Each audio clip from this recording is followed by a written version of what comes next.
Buenos días a todos. Vamos a dar comienzo a esta mesa que se llama Coordinación Curricular en el grado de Periodismo. Y por ahora, digo por ahora porque tienen que incorporarse los que tienen que acabar de llegar. A mi derecha tengo a Ana Segura y la profesora Ana Segura y Ana Mancho y Carmen Marta Erazo, que van a presentar una de las experiencias. Y a mi izquierda tengo al profesor Juan Pablo Artero, que va a presentar también el proyecto de comunicación digital, que luego comentaré brevemente, lo presentaré brevemente. Faltan por llegar, esperemos que enseguida, la profesora María Gómez Patiño y la profesora Ana Segura, que expondrán una la parte de proyecto corporativo y Ana Segura expondrá la parte de proyecto de radio. Bien. Vamos a comenzar diciendo que, lamentablemente, la educación tiene el mismo vicio que otras disciplinas como la sanidad, la medicina, el derecho y la economía. Utilizar una serie de términos y palabrejas larguísimas y espesísimas para intentar explicar lo que hacemos en el aula. Dígase transversalidad, interdisciplinaridad, multidisciplinaridad, diseño curricular, etcétera, etcétera. Tendremos que acudir en algún momento a algunas de estas palabras, pero no es porque nos agrade, sino porque, bueno, están ya, diríamos, en el patio de recreo, por decirlo de alguna manera, ¿no? El grado de periodismo, desde el principio, se planteó la necesidad de armonizar un diseño curricular en el que las diferentes áreas estuvieran integradas en un proyecto orientado a la mejora del plan de estudios. Esto suponía planificar y organizar todas y cada una de las actividades que se hacían en estas áreas, y esta planificación, siempre persiguiendo las competencias específicas del grado de periodismo, se han ido desarrollando a lo largo de una serie de acciones, una serie, diríamos, de experiencias, como es el análisis, la discusión, la acción y la creación. Análisis, discusión, acción y creación se mueven básicamente en dos escenarios. El primer escenario es el proyecto curricular de cada área y el segundo escenario serían las propias y específicas metodologías docentes que se emplean en el proceso de enseñanza y aprendizaje.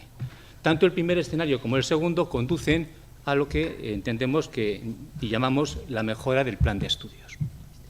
Dicho esto, tenemos que decir que el campo de la comunicación en general y del periodismo en particular es un campo que sufre de una manera especialmente virulenta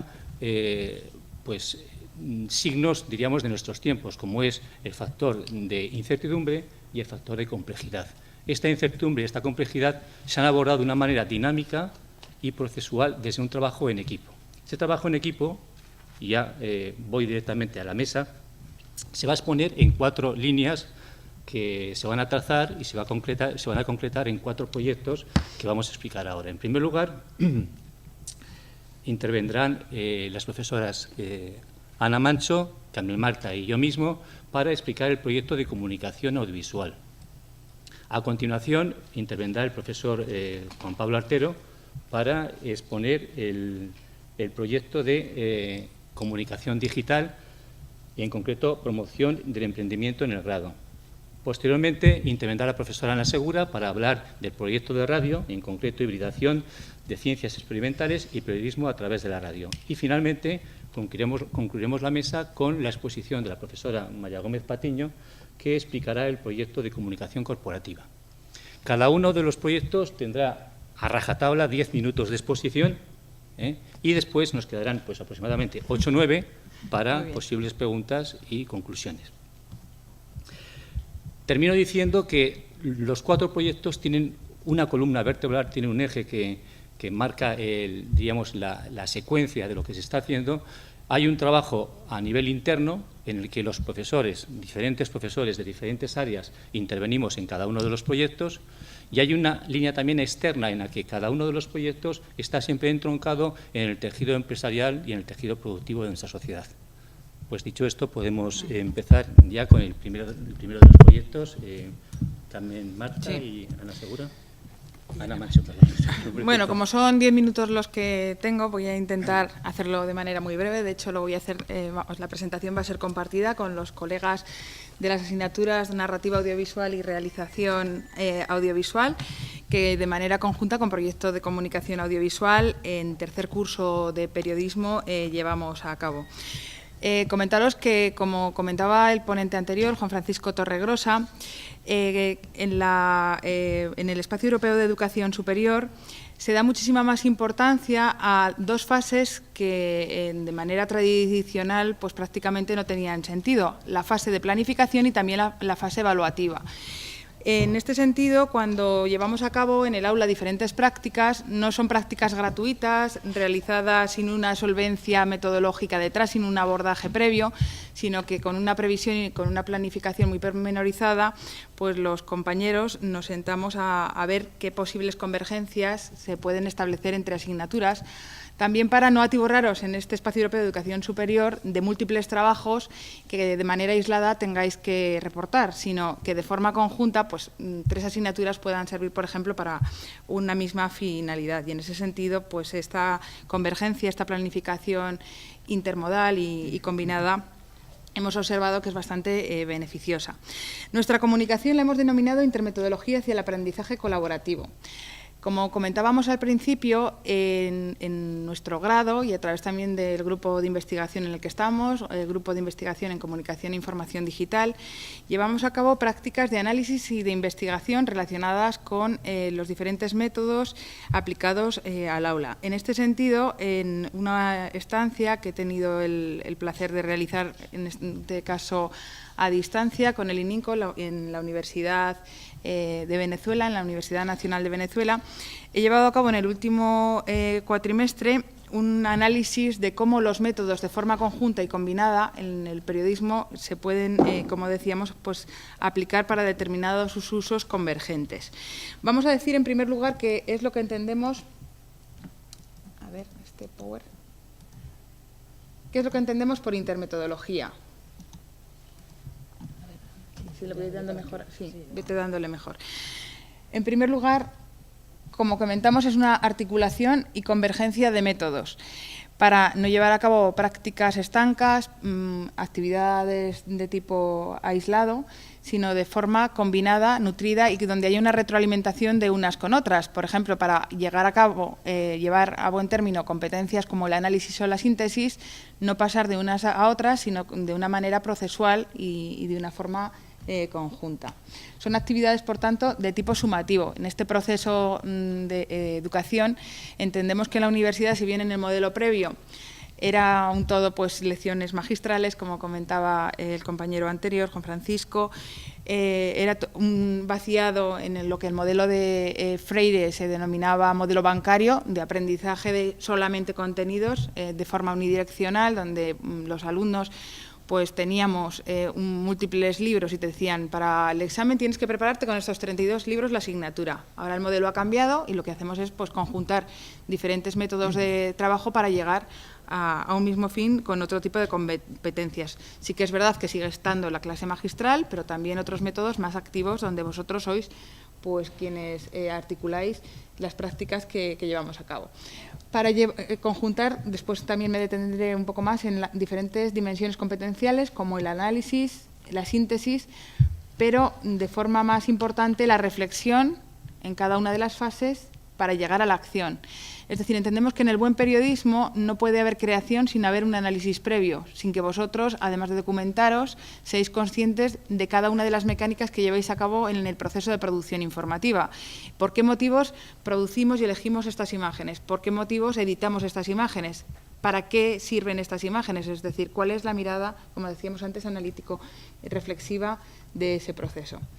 Decir también que entendemos que en esas prácticas intermetodológicas combinadas no hay una parcelación, sino que todo forma parte de una dimensión, denominamos holística, es decir, de una dimensión integral y global, que va a ser mucho más rica que cada una de las fases que llevamos a término. Y, de hecho, en los medios de comunicación, donde los alumnos de periodismo hacéis prácticas, pues nos dicen lo bien preparados que estáis precisamente en esta dimensión de ser hombres y mujeres orquesta, donde nada os viene grande y donde desde el primer día empezáis a hacer la producción, llegáis al trabajo final, pero en algunos casos incluso plantáis cara a los redactores jefe aún estando en periodo de becas y no intentando que os despidan de las empresas en periodo incipiente. Por tanto, esa preparación holística es importante. La búsqueda de lo que en el informe de Lors ya del año 96 se deslucía de lo que iba a ser el aprendizaje en el modelo Bolonia, el aprendizaje para la vida, el aprendizaje en esa enseñanza de la profesión para siempre, no solamente en una carrera que va a durar 4 años y donde la acabamos y empezamos a trabajar de una manera mecánica e instrumental, sino conocer esas otras facetas mucho más personales y también éticas y de ese compromiso social que el periodista tiene que acarrear y llevar a cabo. Bueno, voy muy rápido porque hemos consumido la mitad de nuestro tiempo. Sí. Vamos a ver, el proceso comunicativo lo hemos basado en lo que llamamos el factor R, factor relacional, el cual tiene 2 direcciones. Una dirección que estaría dirigida hacia lo que son los agentes y una segunda dirección centrada en la propia intermetodología que luego explicaremos. Entonces, cuando desde las 3 áreas que estamos aquí nos hemos planteado el proyecto de comunicación visual, hemos tenido en cuenta que nuestra interrelación tenía que ser estrecha y coordinada y no en ningún momento repetitiva, ni solaparnos, ni ninguno de los defectos que se suelen hacer, y que al mismo tiempo todas las dinámicas que estuviéramos diseñando tenían que tener un factor relacional intenso entre profesor y alumno, alumno y profesor, y entre alumnos entre sí, los grupos de alumnos, que eso lo veremos luego. Y este factor relacional también implica también las diferentes metodologías que luego vamos a ver, que nos llevan a tener en cuenta cómo aprendemos. Lo más importante no es lo que se dice ni lo que se ve, sino lo que se experimenta y lo que se hace. Desde un aprendizaje significativo, desde un aprendizaje también funcional, que tenga una serie de competencias que desarrolla, con una colaboración y con un criterio autónomo. No hace falta que esté el profesor allí, sino el alumno, porque lo ve y porque está motivado, porque encuentra el norte y la orientación a la práctica, y el grupo de alumnos porque se enriquecen, se retroalimentan entre sí, pues cumplen todas estas competencias. Esta práctica, como comentábamos, la llevamos a cabo desde las 3 asignaturas. La asignatura matriz, que forma parte en cada uno de los cursos del grado de periodismo. Para quienes no conozcáis nuestro plan de estudios, hay una asignatura marco que tiene un peso de 9 créditos, es la que más pesa y donde se llevan a cabo pues las prácticas y dinámicas de este tipo. Y de manera conjunta con la asignatura en narrativa audiovisual, en la que se aprenden los lenguajes y el guión audiovisual y con realización audiovisual, que nos servirá para la parte de producción, grabación y edición. Las fases en las que implementamos este proyecto, en primer lugar, tiene un sustrato de análisis y documentación. De hecho, realizamos todo un reportaje de calidad profesional para que los alumnos, de una forma nutrida, pues puedan dotarle de mucho contenido de una forma absolutamente profesional y con la calidad que ello exige. Después se produce, se graba y edita, como son los procesos, pero no termina ahí. Llegamos a realizar una autoevaluación, una crítica del producto que realiza cada grupo de alumnos y también del producto que realizan los demás. Todo este proceso lleva un itinerario que está marcado por esos 4 bloques de actividades fuertes, que son las que marcan el tono y el ritmo de lo que intentamos experimentar en el aula. Quiero hacer un rapidísimo inciso en el informe DAFO, dialéctica Twitter y mapa mental. Es decir, empezamos por un análisis, como comentaba la profesora Carmen Marta, un análisis de lo que podría ser el reportaje desde el tema y el enfoque que queremos darle. Aplicamos la técnica DAFO. A continuación se desarrolla un bombardeo, una tormenta de ideas utilizando las redes sociales, que nos permiten el recabar muchas impresiones posibles, cosas, todo es útil inicialmente para ponerlo en marcha, y luego esa dialéctica Twitter tiene un pozo, tiene una reflexión que se desarrolla desde el mapa mental, que nos conducirá luego al portfolio sintético final, con actividades intermedias de simulación y finalmente la coevaluación. Ese carácter procesual lo llevamos a cabo a través de la técnica del portafolio, donde cada alumno va integrando todas sus prácticas, sus diferentes prácticas, para después realizar una autoevaluación final, viendo cuál ha sido su trayectoria y sobre todo cuáles son las competencias adquiridas en el marco de la búsqueda, documentación y registro, desde la descripción, la narración y la producción audiovisual, Y, por último, teniendo en cuenta la perspectiva y, sobre todo, la innovación y la creatividad, porque lo que no queremos es que estos trabajos lleguen a coger polvo, como los trabajos tradicionales de nuestra época, ¿no?, en los armarios, sino que sean trabajos que sirvan para aplicarlos a la profesión y para, si van a pedir, por ejemplo, becas de verano o prácticas en empresas, pues puedan mostrar cuáles han sido sus producciones profesionales en el grado y en la carrera. Bien, y este carácter procesual nos conduce de nuevo a lo que decíamos al principio, es una dinámica bucle. El factor relacional se ubica y da sentido y condiciona todas las actividades desde el punto de vista que hay una interrelación de asignaturas, una interrelación entre métodos, una interrelación de producción, una interrelación entre los miembros del grupo y entre los grupos entre sí. Sí, dale otra vez. Bueno, o dos. Por tanto, lo importante, y ya llego a las conclusiones, es que los alumnos aprendan las claves del trabajo profesional, que sepan hacer un reportaje en todas sus fases, ahondando en la crítica y en el carácter autoevaluativo de lo que están haciendo, para que miren de manera endogámica si realmente lo están haciendo bien o no, en esa dimensión ética que hablábamos antes, que apliquen las técnicas y el análisis documental y el trabajo también científico. Lo asumimos como un trabajo académico y, por tanto, se aplica el método para llegar a conclusiones, e intentamos al mismo tiempo preparar hacia la empleabilidad, para que la labor que se desarrolla en estas 3 asignaturas de manera combinada e intermetodología llegue a ser una experiencia positiva en cuanto a formación y competencias de 3 asignaturas, pero también en el aprendizaje para la vida. Por eso la colaboración entre todos los miembros del equipo es tan importante, el trabajo en grupo por parte de los alumnos y también por parte de los 3 profesores que asumimos este método de forma intercomunicada. Muchas gracias. Bueno, pues vamos. Habíamos pensado mostrar por lo menos el comienzo de uno de los reportajes. Uno de los objetivos principales, yo creo que puede ser el más complicado, una vez que se sabe cuál es el tema, cómo se va a abordar, cuál es la producción, a quién vamos a llamar, con qué fuentes contamos, datos, etcétera, es el pensar en imágenes. Es lo más complicado, porque además muchas veces los alumnos vienen con mucha influencia de la prensa escrita, por lo que no es tan evidente el escribir pensando que tenemos una imagen y un sonido. No tenemos que escribir un texto, tenemos que comunicar con la imagen, con el sonido y después añadir un texto. No es al revés, no escribimos y después pegamos planos, sino al revés. Entonces, ese pensar en imágenes se tiene que ver desde el primer minuto del reportaje, y hemos seleccionado uno de ellos donde creo que la imagen muestra muy bien qué es lo que queremos transmitir. Y justamente, además, a colación de lo que estábamos hablando antes de la situación del periodismo, es la visión que unas alumnas, porque eran todas mujeres, sí, unas alumnas tienen de lo que es el periodismo hoy en día. Lo que nosotros hacemos es lo siguiente. En el grado en periodismo de la Universidad de Zaragoza, en los últimos 4 semestres, hay 4 proyectos, 4 asignaturas muy prácticas en los que se trata de desarrollar básicamente un proyecto de comunicación en sentido amplio. En un caso es proyecto de comunicación en prensa, en el otro proyecto de comunicación audiovisual, en mi caso proyecto de comunicación digital, y un último proyecto en último semestre optativo entre 4 opciones.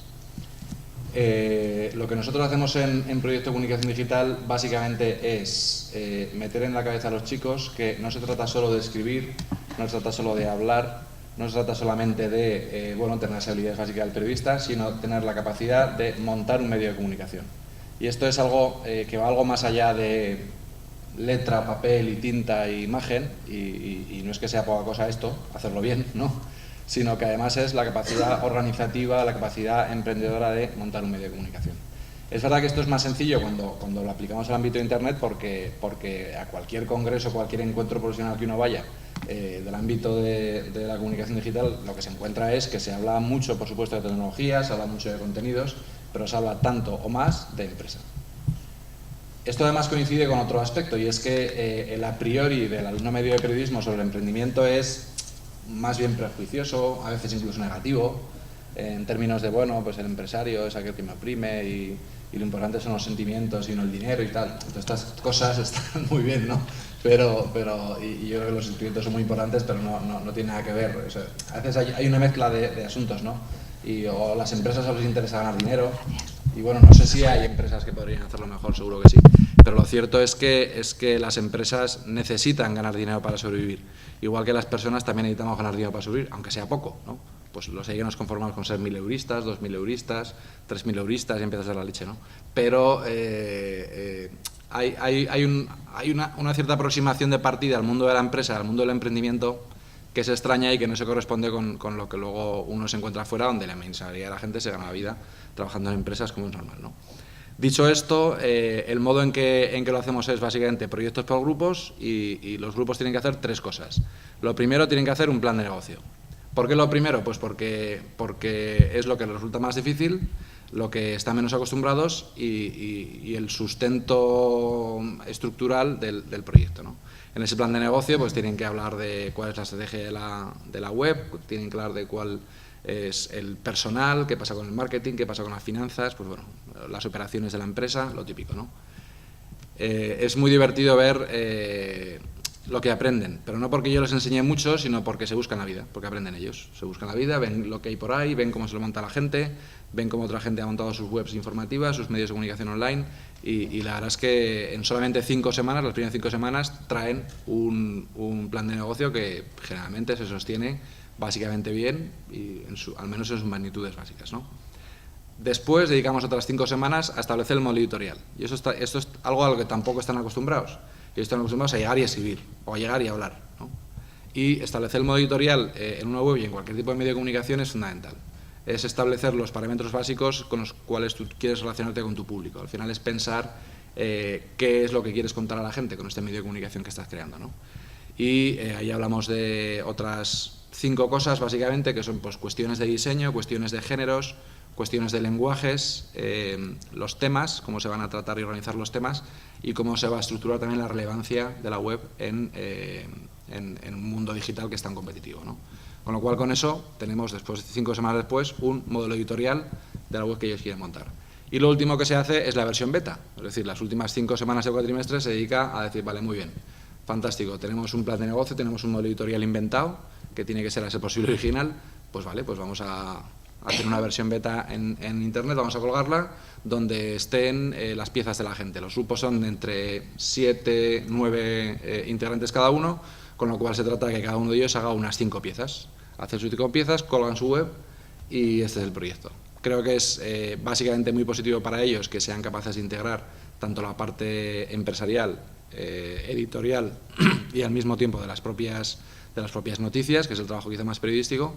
Y bueno, creo que aporta tanto al conocimiento normal en medios digitales como a una aproximación al mundo del emprendimiento un poco más amable por parte de los alumnos. Nada más, gracias.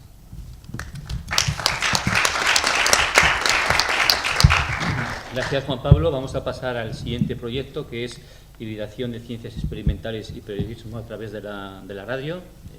Ana Segura, por favor. El proyecto que nosotros llevamos 2 años desarrollando nace de una realidad que yo creo que todos somos conscientes ahora mismo y a nada que seáis oyentes habituales de radio lo veréis, y es la poca, por no decir nula, presencia de la ciencia en la programación radiofónica española. La ciencia ahora mismo es un poco como la María, es decir, nadie se atreve con ella, nos resulta aburrida, incomprensible, ¿a quién le va a interesar lo que está pasando por ahí?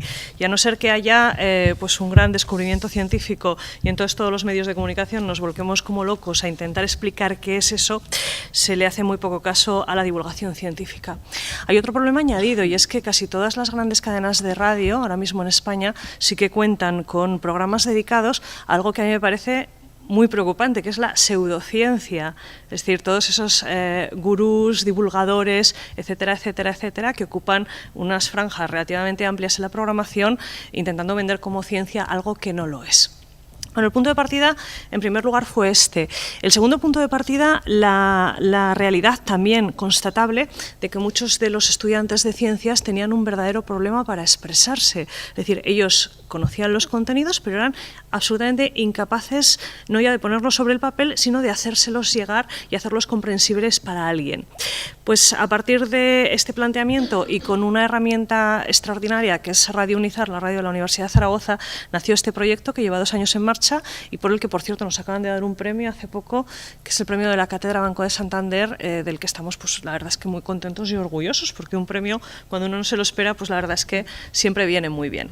¿Quiénes estamos en este proyecto? Pues Carmen Marta, Juan Carlos Martín, que es profesor de física aquí en la Universidad de Zaragoza, y yo misma. Partimos del punto que os explicaba, el problema que ahora mismo supone la divulgación científica en la radio comercial y también en la radio pública española, porque hasta hace poco tiempo Radio Nacional de España sí que tenía programas científicos interesantes. Ahora mismo, por ejemplo, hay algunas autonómicas, como es el caso, por ejemplo, de la gallega, la murciana también. Los andaluces están haciendo algo de divulgación científica, pero para que veáis en qué concepto, y aquí estamos tirando piedras contra nuestro tejado, tenemos la divulgación científica. En Canal Sur Radio, por ejemplo, están utilizando microespacios de divulgación científica para rellenar las desconexiones que no tienen publicidad. Es decir, eso está un poco una idea de cómo se está utilizando ahora mismo la divulgación científica. Bueno, nosotros, como os comentaba, partíamos de eso, por un lado lo que es el conocimiento científico y por otro lado la capacidad de comunicación, y uníamos a periodistas y científicos. Tenemos unos alumnos muy buenos en periodismo, que además están muy motivados y que saben exactamente qué es lo que quieren hacer y quieren hacer radio, y por otro lado tenemos alumnos también muy buenos en ciencias, pero que no encuentran esa manera de expresar los conocimientos que tienen. Y decidimos unirlos como si fuera un puzzle. La actividad planteada pues fue la elaboración de reportajes radiofónicos de divulgación científica. Juntamos un equipo similar en cantidad de estudiantes de periodismo y de ciencias, cada equipo se centró en un tema y cada reportaje se adaptó al nivel del curso de los alumnos participantes y también a los distintos géneros, porque hemos intentado explorar todos los géneros posibles, partiendo también de una realidad, que es que cuando los periodistas lleguen a la vida profesional, muy pocas veces van a poder elegir de qué quieren hablar. Es decir, le va a caer la rueda de prensa que corresponda o le va a caer el tema que su editor o responsable decida que tiene que tratar en ese momento. Es decir, para decirlo claramente, no hubo opción de elegir, es decir, esto es lo que había. Ejemplos de algunos temas abordados, pues por ejemplo, cómo funciona un hondo microondas, qué es la entropía, cómo funciona la radio desde el punto de vista físico, con un reportaje que yo recomiendo porque es francamente muy agradable de escuchar, dura apenas 8 minutos, está en Radio Unizar, a vuestra disposición.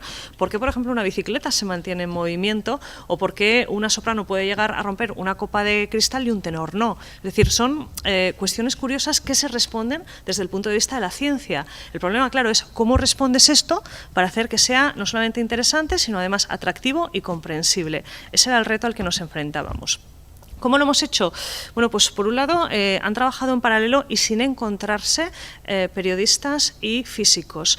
Primero, porque queríamos que los periodistas también exploraran algo que cada vez se está abandonando más en el mundo profesional, que es la documentación. Es decir, muchas veces uno se lanza a cubrir un tema sin tener nada previamente preparado.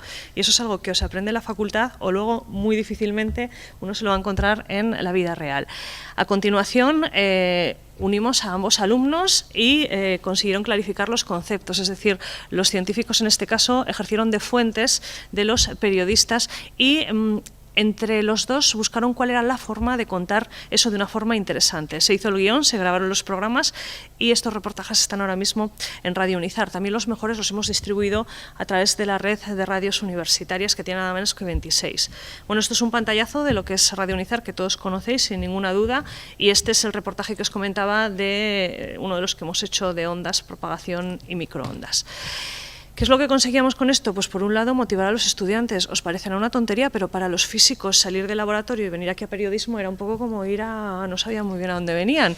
Y encima, claro, los bajábamos al sótano donde está la radio y los pobres pues estaban un poco agobiados, no sabían muy bien qué iba a pasar aquí. Bueno, pues para ellos eso ya es un aliciente. Fomentábamos el trabajo en equipo, es decir, alumnos de ciencias, alumnos de letras, trabajando juntos y con distintas dinámicas de trabajo. También dábamos lugar a la creatividad del estudiante, es un poco lo que os comentaba. Ya no solamente hay que hacer que el tema sea comprensible, sino además atractivo e incluso interesante. Y para esto ya sabéis que en la radio contamos con los recursos que contamos, el sonido, los efectos, la música, es decir, se trabajó mucho con la postproducción. Y sobre todo dar visibilidad a través de la radio de la universidad y de las otras emisoras de la cantidad de cosas que se hacen a nivel científico aquí en la Universidad de Zaragoza, que muchas veces, y a pesar de que el departamento de prensa de la universidad hace muy buen trabajo con los medios de comunicación en activo, muchas veces se pierde por el mundo, incluso los propios miembros de la universidad no saben lo que se está haciendo aquí. Y lo que comentábamos, propiciamos ese acercamiento ciencias-letras. Bueno, se crearon incluso grupos de Facebook y demás, o sea que parece que la cosa funcionó. Y esta ha sido la experiencia, como os comentaba, acabamos de recibir un premio hace 2 o 3 semanas. Este proyecto está siguiendo mucho más allá. De hecho, este año, por ejemplo, en la asignatura de documental con Ana Mancho también se ha hecho un documental sobre divulgación científica y el planteamiento ha sido un poco lo mismo, es decir, no ha habido posibilidad de elegir uno de los documentales, ha sido encargado expresamente para que fuera de divulgación científica y bueno, pues el año que viene intentaremos seguir creciendo. Con Sagrario también. Exactamente, con Sagrario también. Entrevistas. Exacto, y bueno, pues no sé, está por ahí Maite, Juan Pablo, pues alguno también el año que viene intentaremos hacer cosas conjuntas. Exacto. Muchas gracias. Muchas gracias, Ana, por tu exposición y por ajustarte al tiempo. Pasamos con la última exposición. María Gómez Patiño va a explicar el proyecto de comunicación corporativa. Este año hemos hecho una experiencia innovadora, creo, y además que va muy en línea con todo lo que se ha venido diciendo hasta ahora en la mesa. Coincide en muchos de los planteamientos, por tanto no hace falta repetir toda la parte de planteamiento, sino más bien la experiencia práctica de este curso. El proyecto que se ha hecho en el aula tiene una doble coordinación, que es un poco de lo que se trataba.